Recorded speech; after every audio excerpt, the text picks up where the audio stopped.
I, 37M, have 3 girls, 8, 10, and 12. Their mother walked out on us for another man when our youngest was around 4. My ex still stays in contact, though, and pays child support.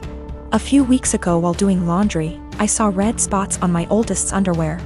I asked her if she knew about it, and she cried and told me she tried to call her mom, but my ex didn't call back. She'd been stuffing toilet paper in her underwear, hoping that would work. I explained to her that periods are nothing to be ashamed of, and found some great resources online for us to review together. I took her to the store to pick out brands of feminine products she wanted to use. She picked Playtex Sport because she's a gymnast. After we were done, I decided I should do the same thing with my other 2. My 12 years old volunteered to be part of preparing them, and we made a whole night of it. It was wonderful. And I learned a lot. I even learned what a menstrual cup is, and how they benefit the environment. The other day, my ex called back. I'll usually arrange a video chat and leave the room so they can have some alone time, and when they're done chatting, I'll come back in to talk boring co-parenting stuff like school, bills, etc. This last time, my ex was furious with me for talking about periods with the girls. She shouted at me that I was sick and perverted. Why didn't I call her myself if I knew it was so urgent? I could have called one of their grandmas / aunts, but my mom has dementia, while her mom and sisters call me a loser because I teach kindergarten, so I'm not fond of them. My ex told me I was being immature and should have just toughed it out for the girls. This really pissed me off, so I shouted back that maybe if she wasn't such a deadbeat and answered her goddamned phone once in a while, she could have handled this. I brought up everything she does that hurts them. She hasn't been to a single soccer game, piano recital, or gymnastics meet in 2 years. Every other weekend when they come home from her house, they go straight to their rooms, only to emerge hours later asking me why she loves her new husband more than them, and what did they do to make her leave. My ex responded by saying I should tell them it's not their fault I couldn't satisfy her, and I screamed. And she just smirked and pointed behind me, saying, "Look what you did," when I turned around. My 8 years old and 10 years old were standing in the doorway crying. It broke my heart. I never shout, so I know I scared them.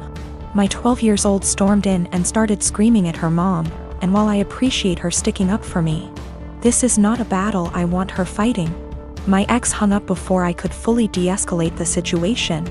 And let's just say the girls have been given free reign of the ice cream and limitless hours of video games, because I feel so bad. I even watched all the Twilight movies with them, so don't say I don't love them. I have a lot of family members. I come from a religious community that doesn't believe in the public school system and tends to have a ton of kids. I have an older sister, Julia, a stepbrother, Ron, a stepsister, Molly, a half-brother, Joe, and a half-sister, Lucy. Growing up, all of us were homeschooled. This involved a lot of neglect, lack of textbooks or seasonally appropriate clothes / shoes, unheated house, and sometimes physical abuse. I lived mostly with my mom, but spent weekends with my step-family. Both houses were dysfunctional. My stepmom used to have a severe problem with alcoholism, although she's been better in the last few years. Ron is my best friend and I would be lost without him. We've supported each other through years of hard times. And we discuss a lot how our lives could have been different if we'd been sent to school or generally had a more healthy home life. Obviously, we don't want the same thing for our younger siblings, and don't want to see them struggling in minimum wage jobs while trying to study for a GED the way we're doing. When I went to visit him recently, I found that my stepmom had gone out of the country for an entire week and left the youngest 2 at the house. Ron and Molly both work. Molly hasn't been doing any homeschooling for about 2 years, and are out of the house for most of the day and night. I tried to help Lucy with her math homework, but she was extremely behind grade level and kept getting distracted because she had to make lunch or do chores. Joe spends all day in his room playing video games and gets no guidance from anyone. I try to as gently as possible get him to do some reading, but he doesn't understand how serious the situation is, and obviously is having too much fun to care. So I called CPS and reported educational neglect. And obviously everyone knew it was me. And Ron told me that stepmom said I wasn't welcome at the house anymore and to never contact any of them again. Molly is extremely mad at me. She blocked me on Facebook and doesn't have a cell phone where I can reach her. Julia, who somehow heard about all this despite living across the country, also blocked me on Facebook and reported my Facebook as impersonating a celebrity. Facebook deleted it, generally making everything harder. This stings even more because I'm already estranged from my bio mom over my religious beliefs. I now have no family members left, besides Ron, thank bejeebus, who want anything to do with me.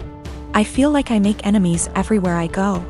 Ron has been saying for years that he can't call CPS, and I guess this is why, but at least he doesn't blame me. He suggested that I try to talk to stepmom once some time has passed, but I would have no idea where to begin. I believe it started when I was around 6 years old. My parents often had friends over in the house. I didn't know they were polyamorous OFC. One day I was outside playing, got hurt, and when I ran inside caught my parents making out with some random guy. They told me they have other adults that they love and it's a completely normal thing. Me being a child just accepted that. They gave up being secretive and their partners would constantly be around, even joining on outings. I remember that on my 10th birthday they invited 3 of their partners, one of who I'd never seen before. And for the rest of the day my parents just withdrew from my party and hung out with them. I never saw them doing anything explicit again, but they would kiss their partners, hug them, make flirty comments. Something that would be normal between parents but with many more people. Sometimes I came home from school and my parents were gone and there was some random adult in our house. Some of them seemed surprised that my parents even had a child. I always hated it, but since my parents had told me this was normal, I assumed many adults probably did similar things and that it's just an adult thing all kids hate. Later they had less partners and eventually seemed to stop. Not that I'd know for sure. I moved out with 17. I didn't think about it anymore. A year ago I started therapy, other reasons. As usual the topic of my upbringing came up and it brought back many feelings I wasn't aware of. I realized that although my parents were always good to me, I had never really felt close to any of them and still have a lot of resentment, that they made me feel like I had to compete for my parents' attention with random strangers. A while ago, I visited them and they told me they are going to take part in a documentary about polyamorous families, and that the producers would like to include interviews with the children. So they would love if I could agree and tell everyone that polyamory doesn't mess kids up. All my resentment bubbled up and I said that I cannot agree because I would not be able to say anything positive.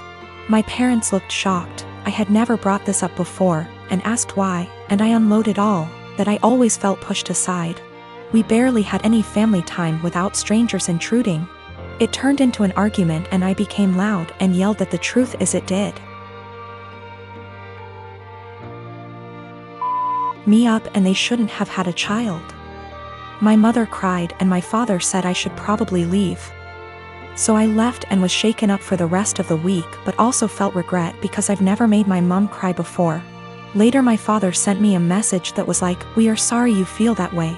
Can we have a calm discussion about this soon?" Even though I tried to, it's like I can't reply. This argument brought something very emotional up in me.